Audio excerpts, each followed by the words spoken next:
सभापति महोदय, हम कटौती प्रस्ताव के पक्ष में बोलने के लिए खड़ा हूं।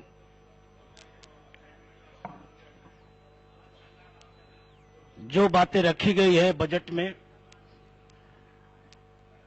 उस पर चर्चा बहुत काफी अभी हो रही है और होगी आगे भी, और माननीय मंत्री महोदय भी जवाब इसका देंगे। लेकिन मैं ये कहना चाहता हूं कि कृषि जमीन से जुड़ा हुआ चीज है, भूमि से जुड़ा हुआ चीज है। अगर भूमि का ही सही वितरण नहीं हुआ है तो किसानों का लाभ क्या मिलेगा, किसको किसान कहा जाएगा। अभी एक साथी बोल रहे थे बटाईदारी के बारे में, लेकिन गरीब किसान, मजदूर किसान और मध्यम किसान, धनी किसान और जमींदार भी हैं यहाँ।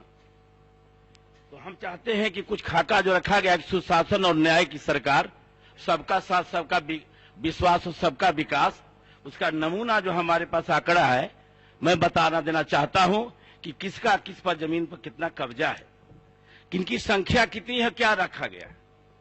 देश में ब्राह्मण की संख्या 1.1 है और जमीन का मालिक है 5.4। क्षत्रिय का संख्या है 4.7 और जमीन का मालिक है 75.1। और वैश्य का संख्या है 5.4 और जमीन का मालिक है 9.2। ये तीनों मिला के जमीन का मालिक कितना हो गए? 89.7। अब सोच लीजिए व्यवसाय पर इनकी कितना कब्जा है। ब्राह्मण की व्यवसाय पर है 12.4 और क्षत्रिय का संख्या जो है कब्जा 21.2 और वैश्य का है 63.3। मिला के हो गया 96.8। व्यवसाय का मालिक यही हो गए। और फिर आइए नौकरी में, तो 61.0 ब्राह्मण हैं नौकरी में। अरे कृषि पर मैं बोल रहा हूं, हड़बड़ा कह रहे हैं। और छात्री का संख्या है 4.7 लेकिन नौकरी में है 11.3। वैश्य का है संख्या 5.4 और नौकरी पर कब्जा है 13.4। मिला के हो गया 86.3 और स्वर्ण जाति के 10% आरक्षण ले लिए तो 10% आउ हो गया, तो 96.3। नौकरी, व्यवसाय और जमीन का मालिक मुट्ठी भर लोग हो गए। बाकी किनके जिम्मे दिए? बजट में जो आई है बात, अनुदान देंगे, किसको अनुदान दीजिएगा? ठीक, सभापति महोदय, मैं बोल रहा हूं राजनीति में 77.4, शिक्षा में 77.4 है शिक्षा में, राजनीति में 62.4 और संख्या है कुल मिलाकर 13.2। सभापति महोदय, अब इस तरह का सुशासन और न्याय रहेगा जिसको दुशासन और न्याय कहना गुनाह होगा। कैसे होगा?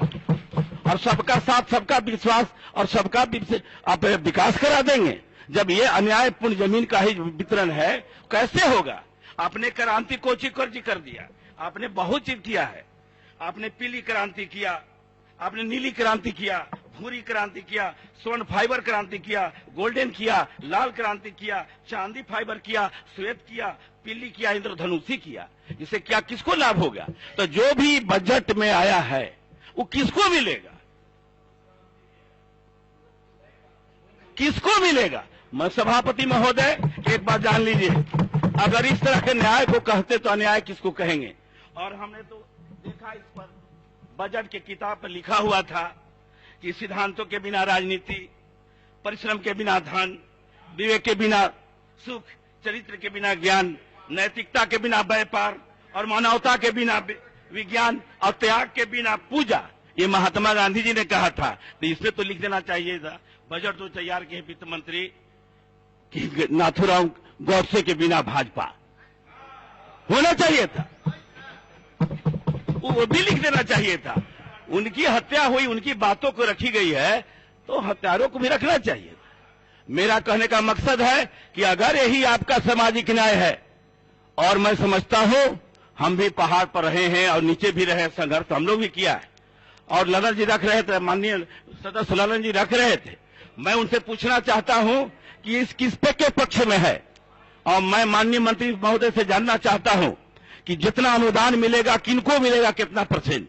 जब सब वही होके है कब्जा तो बचा क्या?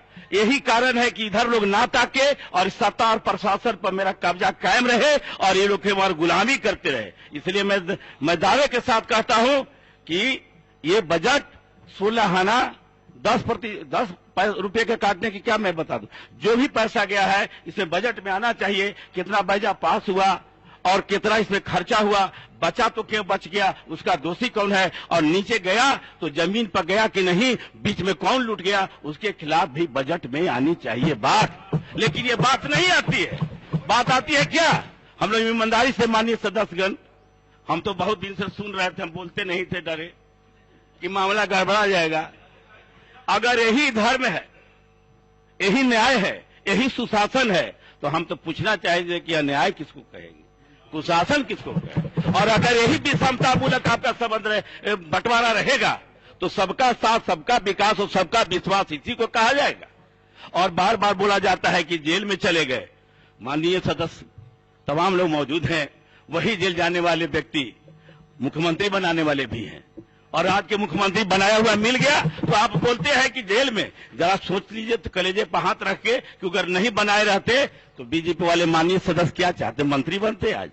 वो भले पलट गए, लेकिन मेरा कहना है ये साफ शब्दों में कि अगर इसी तरह से आपकी राजनीति चलेगी इस देश में तो 72 वर्ष नहीं, हमने सुना था कि लोग प्रजातंत्र द्वारा प्रजा के लिए प्रजा की सरकार। अब तो ये कहना होगा प्रजा द्वारा प्रजा को लूटने के लिए प्रजा की सरकार आपने बना दिया। ये परिभाषा आपने बदल दिया, ये परिभाषा आपने बदल दिया। लोकतंत्र का यही जनाजा रहेगा, यही तगाजा है लोकतंत्र का, यही लोकतंत्र के हम लोग रक्षक हैं। हम लोग चाहते हैं कि किसी की आलोचना करने से पहले अपने गिरबान में झांके कि हम कहां के शिकारी हैं। और आदरणीय नेताजी को आप लोग बोला करते हैं, आज जीवित है, जिन लोगों को उधर पूछ हो रहा है उनको ही खिलाफ में पूछ हो रहा है। अगर वो नहीं रहते तो उधर उनका सीट भी नहीं मिलता, मैंने तोड़ने का काम ही नहीं। तो नेता हमको कैसा चाहिए? गुलामी वाला चाहिए, हुंकारी भरने वाला चाहिए।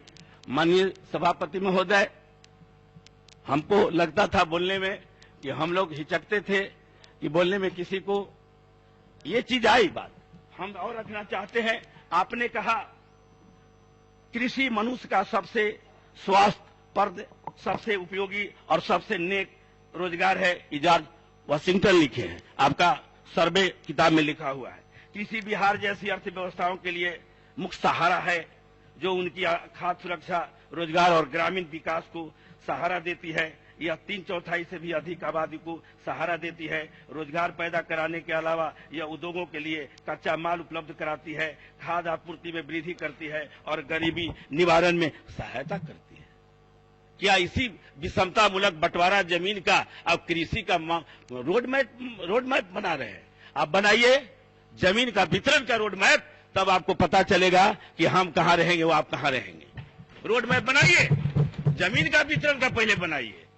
हम खेती करना जानते नहीं है, कोई खानदान उनका खेती नहीं किया है, सबसे ज्यादा खेत के मालिक है। हम समूचे खेत पूर्वज से आज तक खेती कर रहे आ रहे, हमको एकदम मालिक नहीं है। तो मेरा कहने का मतलब है कि अगर इसी तरह से विषमता मूलक जमीन का बंटवारा, नौकरी का बंटवारा, शिक्षा का बंटवारा आपने क्या नहीं किया, निजीकरण कर दिया, आरक्षण खत्म कर दिया बिना संशोधन के, निजीकरण कर दिया आपने, सबसे खत्म कर दिया। जब मंडल आयोग को लागू कर रहा तब 40 वर्ष लगा, वही आधा अधूरा मिला, और 10% का हुआ तो 10 मिनट में हो गया और लागू भी हो गया।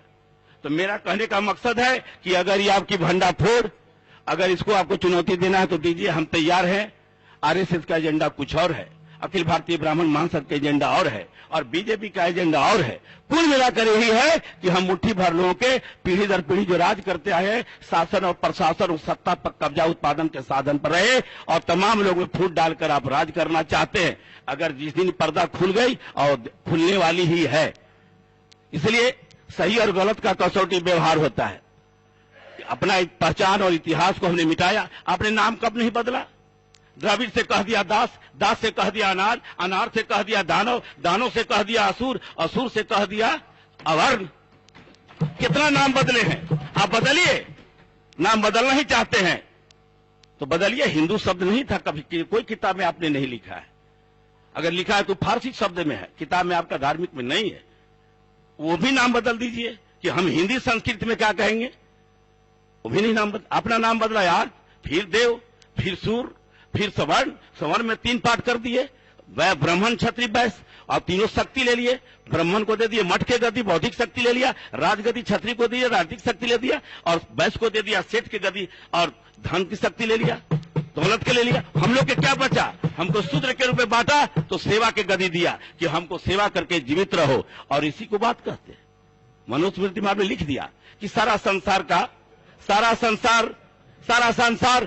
देवता के अधीन है, और देवता मंत्र के अधीन है, और मंत्र जो है ब्राह्मण के अधीन है। इसी धरती पर सर्वश्रेष्ठ ब्राह्मण देवता हुआ। आपने लिख दिया कोई पाप काम करे, कोई काम करे गलत, अन्याय करे, उसको सजा नहीं होगा। यही मनुस्मृति आप लाना चाहते हैं। और जहां संविधान में रुकिए, मैं कहना चाह रहा हूं आपसे,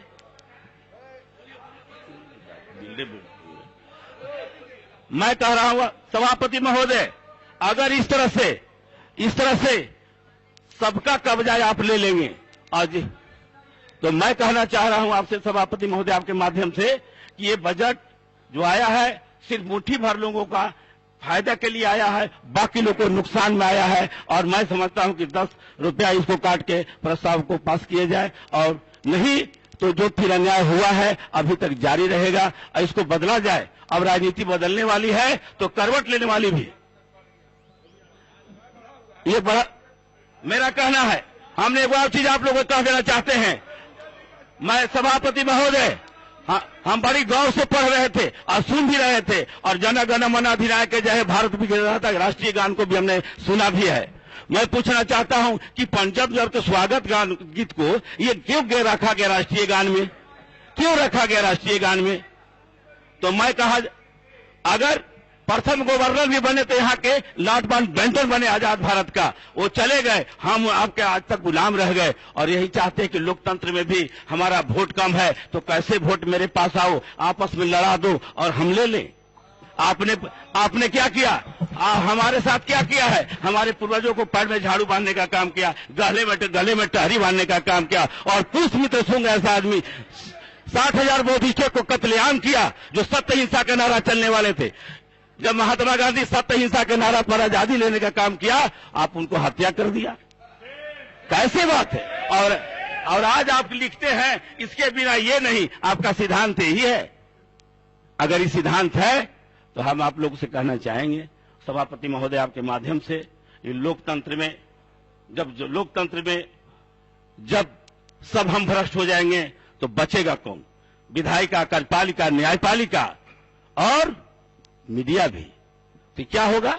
आज देख रहे हैं भारत में क्या हो रहा है। अब क्या चाहते हैं कि भारत में जनता लड़ती रहे, एक भी लड़ाई में आप कहीं शामिल नहीं होते हैं।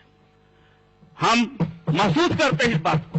लड़ जाता है वो लोग व्यक्ति जो बेचारा हमारा पूर्वज बना मुसलमान, जो बड़ा सिख, ईसाई, बौद्ध कैसे बना? आपके अमानवीय व्यवहार के कारण बना। बौद्ध बना तो आपके अमानवीय व्यवहार के कारण, सिख बना तो आपके अमानवीय व्यवहार के कारण, और मुसलमान भी बना था मेरा पूर्वज आपके अन्याय के कारण। जिस बात को कहते हैं कि अन्याय, 131 को एमपी हमारे हैं दलित और आदिवासी से रिजर्व करके गए हैं, रिजर्वशिप से, एक आवाज नहीं निकालते हैं। क्या बात है?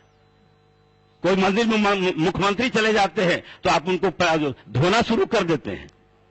क्या अजीब बात है। आप पद देना चाहते हैं, प्रतिष्ठा देना नहीं चाहते हैं, और वो बेचारे आपके वकालत करते हैं। हम तो वकील को देखते हैं बहस करते हुए सभापति महोदय कोर्ट में कि फीस मिल गया तो मेरा वकील एकदम निर्दोष है, अगर फीस उधर से फीस मिला तो कहा कि सही है। तो हम लोग वकालत ना करें। विपक्ष और विरोधी का मतलब है, लिखा हुआ है साफ शब्दों में, राजनीतिक दल राष्ट्र निर्माण के साधन है, साधन नहीं है। तो हम लोग साध बनने का काम करें, जो लक्ष्य मिला है हम लोग काम वो करें, और नहीं तो हम भ्रष्टाचार में गोता लगावें और भ्रष्टाचार के खिलाफ कार्रवाई का कमेटी बनावें। हमारे माननीय मंत्री जी गए थे, हमारे प्रभारी मंत्री विनोद कुशवाहा जी, और हमारे अरवल में प्रभारी मंत्री हैं। एक बार सभा कक्ष में मीटिंग हो रही थी, किसी ने कहा कि इंदिरा आवास में लूट हो रहा है, किसी ने कहा कि मनरेगा में लूट हो रहा है। चटर्जी कह दिए कि जांच कमेटी बैठाई जाए। तो मैंने कहा कि माननीय मंत्री महोदय, ये भी एगो जांच का विषय है। तो क्या हम एकरा में जे ना लूटले होगा वो मेंबर बनेगा तब न सही नहीं जाटेगा, तो फिर लूटेगा ये लोग। क्या है आपका भ्रष्टाचार? गंगोत्री है, जब गंगा जल सूदे था तब बिसलरी बोतल के कारखाना का खड़ा किए थे, और सब देवता आपके पहलवाने थे, तो बॉर्डर पर सिपाही रखने की क्या जरूरत है? गरीब जब हथियार उठावे अपना रक्षा में, आपके व्यवस्था में न्याय नहीं मिलेगा। हम लोग झेले हैं, तब हो गया उग्रवादी। अब आप शायद जय श्री राम करके तलवार भेंट कराते हैं, बॉर्डर पर जाइए ना, भेंट क्या कराते हैं, तब हो जाते हैं राष्ट्रवादी, तब हो जाते हैं आप राष्ट्रवादी। वाह रे राष्ट्रवादी के परिभाषा, वाह! आप भी सनातन धर्म, आप भी वैदिक धर्म, सिंधु घाटी के सभ्यता पूर्ण नाश कर दिया। जहां मानववाद था, प्रेम और दया था, राजा प्रजा एक था, भाग भाग स्वर्ग नरक की मान्यता नहीं थी, और उसको आपने बर्बाद कर दिया। अब बर्बाद किसको करना चाहते हैं? अब लोग सचेत हो गए हैं, जानकार हो गए हैं। जिस दिन इतिहास को जान जाएंगे, बहुत मुश्किल है, बहुत मुश्किल है, फिर जगह नहीं है। अंग्रेज को तो इंग्लैंड भागने का जगह था, आपका कहीं जगह नहीं बचेगा, आपको कहीं जगह नहीं बचेगा। इस बात को समझना होगा। ज्यादा अगर हम बराबर हिस्सा अगला सरकार हम चाहेंगे, हमारे विपक्षी दल नेता का अगर मौका मिल गया, और मैं समझता हूं कि मिलने वाली है, तो मैं कहता हूं कि जितनी हिस्सेदारी है, जितनी जिनकी भागीदारी है, सबको बराबर हिस्सा में सारा चीज को वितरण करने की बात की जाएगी। आप कहां से नौकरी देंगे? सब तो ले लिए, तो देंगे किससे, किसको देंगे? इसलिए इसको समझना होगा, और नहीं समझिएगा, मैं किसी को द्वेष भावना से नहीं बोल रहा हूं। मैं विधायक बना हूं, मैं आज तक मैं बोला कि मैं जीत गया हूं। मैं जानता हूं इस बात को कि माता पिता से बड़ा कोई औलाद नहीं हो सकता है। पति चाहे जितना बड़ा पाले, और जनता द्वारा चुना गया प्रतिनिधि, वार्ड में मेंबर हो चाहे पार्लियामेंट बड़ा, पति चाहे जितना बड़ा, मतदाता से बड़ा कभी हो ही नहीं सकता है। जिन्हें अगर समझा तो बर्बाद हो जाएगा। इसलिए मैं चाहूंगा, जीत गए तो क्षेत्र के हो गए, और सब जनता अगर वोट दिया उसका भी, नहीं दिया उसका भी, हम विपक्ष हैं, भले हमारी भी बात सुनी जाए। अगर नहीं सुनी जाती है तो फिर सरकार का अंग ही है विपक्षी, ये तो आपने समाप्त कर दिया। कितना बढ़िया बढ़िया शब्द लिखा हुआ है, इस पर कभी अमल हम लोग करते हैं? अगर नहीं करेंगे तो क्या दशा होगा? सभापति महोदय, इसको लिखा हुआ काहे ला लिखा हुआ है? हम लोग क्या करते हैं धरती पर जाके? मैं कहना चाहता हूं, भ्रष्टाचार की बात करते हैं माननीय मंत्री महोदय, हमको बता दीजिए। आपका निधि में भी कमीशन चलता होगा, आप रोक दिए होंगे? नहीं रोके होंगे, मैं जानता हूं कि नहीं रोके होंगे। है तो कोई बताते मिसाल कि हम लोग दिए हो? अभी मैं कहना चाहूंगा आप लोग को सच्चाई बात कि हम लोग यहां बोलते हैं, जनता सुनती है तो कहते कि बता भाई यही बात गड़बड़ करिए, दूसरा कहीं झाड़े। ये जनता मूल्यांकन करती है। हम लोग महसूस करें कि हम किसी को मान सम्मान दे रहे हैं। हमको मांगना नहीं है, हमको मान सम्मान बाजार में नहीं मिलेगी, हम देते जाएंगे, लोग देते जाएंगे। यही अगर चरित्र रहा आप लोगों का कि जनता के साथ धोखा करना, तो निश्चित तौर पर हम तमाम लोग उसके शिकार होंगे। यही कारण है कि विचारों के परिवर्तन नहीं होगा, व्यवस्था परिवर्तन नहीं होगा, तो सिर्फ सत्ता बदलने से लुटेरे बदल सकते हैं, लेकिन लूट से वंचित जनता नहीं होगी। अब बारी आ गया है कि लूट से बचाना होगा, अब नहीं तो आपका बेकार हो जाएगा सब। सत्ता बदलने से कोई फायदा नहीं होगा जब तक चरित्र व आचरण नहीं बदलिएगा। इसलिए अगर जनप्रतिनिधि जो काम, सुनिए, अरे रुकिए आप, मैं जानता हूं आप हमको बता, अरे आप, मैं बता रहा हूं आपको, आप समझ सुन लीजिए। माननीय मंत्री महोदय, मैं आपसे पूछा हूं, मैं कहना चाहता हूं सभापति महोदय, अगर राजनीतिक चरित्र को बदलना होगा, हम तमाम लोग को बदलना होगा, आप लोग भी बदलिए। देश के नागरिक हैं तो प्रेम और दया और मानवता रखिए, इससे बड़ा कोई धर्म नहीं है। अगर ये धर्म नहीं है, यहाँ लुटेरा भी धार्मिक बारे, बेईमान भी धार्मिक बारे, भ्रष्टाचार भी भ्रष्ट है वो भी आदमी धार्मिक, तो अधार्मिक किसको कहेंगे? सब तो वही है, तो हम किसको कहेंगे अधर्मी? तो हम लोग नवादा हो लिए धर्म का, और काम कीजिए कुकर्म का, धरा जाएगा स्पॉट पर तो जनता फरियाद देगी। इसलिए मैं ज्यादा तो नहीं कहूंगा। अब मैं चाहूंगा आपसे, बोलवाइएगा तो बड़ी ज्यादा बोला जाएगा। तो अगर मानवता आप में नहीं है तो आप धार्मिक नहीं हैं। प्रेम और दया के अलावा कोई मानवता नहीं ला सकता है। इसलिए सवाल यही सीधा सीधा है, अगर आप नहीं समझेंगे तो मैं माननीय शिक्षा मंत्री महोदय, हम लोग के इलाके में ही आते हैं, हमारे माननीय प्रेमचंद बाबू हमारे नेता हैं, कृषि मंत्री हैं, ये भी एक बार गए थे लोधीपुर में कृषि फार्म में। मैंने कहा था इस बात को, यहाँ जितने किसान को अनुदान मिल रहा है, मैंने कहा था कि ढांचा फरियर खाद के लिए भेजते हैं, अब मिलता कब है? जब रोहन खत्म हो जाए तब। और जोताएगा वो कब? 45 और 50 दिन के बाद होगा, तब हरा खाद होगा। न आप बढ़िया से सिंचाई प्रचुर मात्रा में देते हैं, न समय पर देते हैं, न बीज देते हैं, न शुद्ध धान मिलता है, कोई चीज का आपका नहीं है,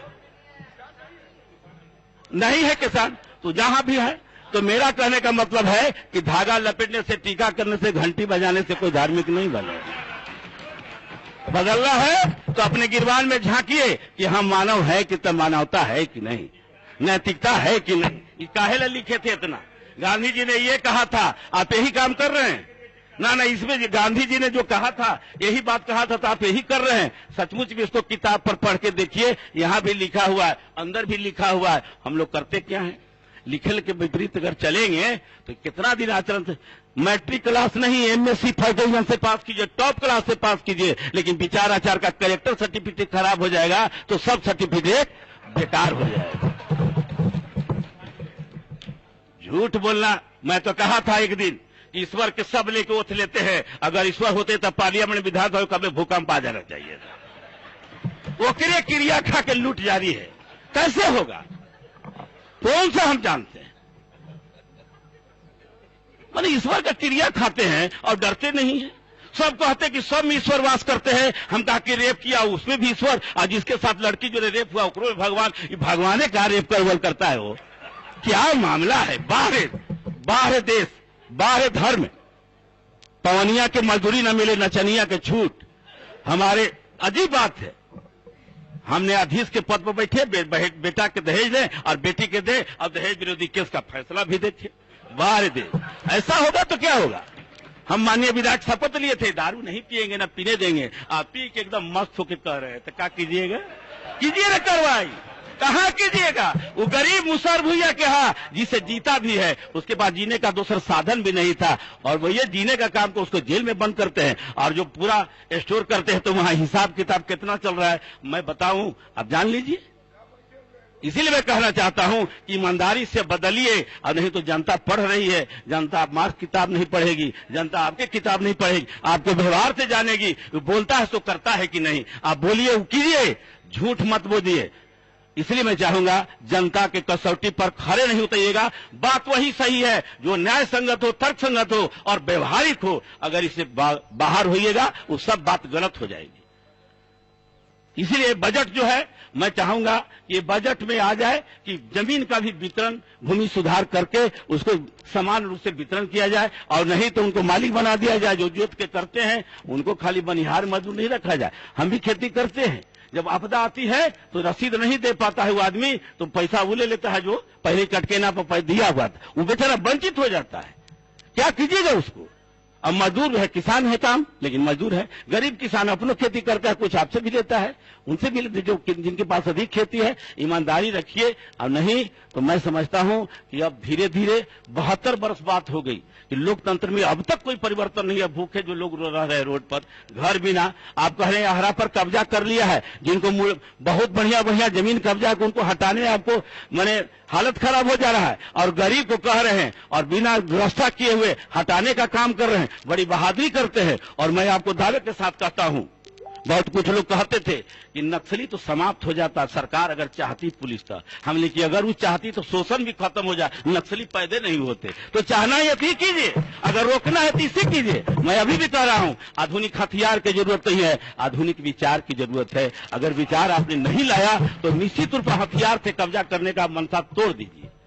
मैं दावा करता हूं आप कहीं नहीं लड़ पाइएगा पब्लिक से, अभी बिगड़ जा रही है। और मैं कहता हूं, माननीय मुख्यमंत्री महोदय नहीं है, लेकिन हम सभापति महोदय से कहना चाहूंगा, रोड पर जो एक्सीडेंट होता है, हम जानते हैं एगो मरेगा तो ना मिलेगा, इससे ज्यादा मरेगा तो ओकरा खाली 2-4 गो मरे तब मिलेगा। उसको ही परिवर्तन कीजिए। जो है अनुदान सबको दीजिए, इलाज सबको सरकारी खर्चा पे हो, और विकलांग हो जाए तो उसको मदद किया जाए। सोन कमान का सब नहासी नली हो गया और बरसाती हो गया। 3 गो परमंडल का 12 जिला सोन नहर से प्रभावित है। अगर नहीं समय पर पानी मिलेगा तो समय पर दाना नहीं डलाएगा बीज का, और समय पर नहीं डलाएगा तो रोपनी भी नहीं होगा। नहर का पिछला हिस्सा में पानी नहीं पहुंच पाता है, सब बैंक खत्म हो रहा है, इसे पक्कीकरण कराया जाए और बहुत जल्दी से युद्ध स्तर पर सोन कमान का जो है इंद्रपुरी बराज में स्टोर बनाया जाए और हंडम और बाणसागर के से निर्भरता खत्म हो, अपना स्वतंत्र रह जाए। मैं यही चाहता हूं कि अगर बजट में आया है तो कृषि के लिए सिंचाई, कृषि के लिए दवा, उपकरण सब आसानी से सस्ता उपलब्ध हो और बाजार उसको नजदीक मिल जाए। माननीय सदस्य श्री श्याम बाबू तो मैं यही चाहता हूं। यादव।